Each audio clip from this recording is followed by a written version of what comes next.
সম্মানিত উপস্থিতি আজকের চাঁদাবাজ আজকের সম্মানিত উপস্থিতি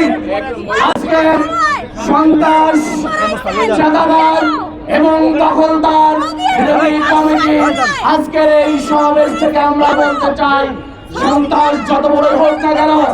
চাঁদাবাজ যত বড়ই হোক না কেন, এদেশের জনগণ যদি সন্ত্রাস চাঁদাবাজদের বিরুদ্ধে দুর্বার আন্দোলন গড়ে তুলে, তাহলে সেই সন্ত্রাস চাঁদাবাজ তাদের সেই যে রূপ নিয়ে আসুক না কেন, তারা হাসিনার রূপ নিয়ে আসুক না কেন, তারা যে রূপ নিয়ে আসুক না কেন, তারা এদেশ থেকে বেড়াতে বাধ্য হবে। আজকের এই সমাবেশ পূর্বক মিছিল পূর্বক সমাবেশে এ পর্যায়ে বক্তব্য রাখার জন্য সবিনয় অনুরোধ করছি সন্ত্রাস চাঁদাবাজ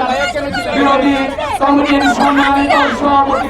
শ্রমিক নেতা শ্রমিক সংগঠন আব্দুল সালাম। এ পর্যায়ে বক্তব্য রাখবেন আব্দুল সালাম।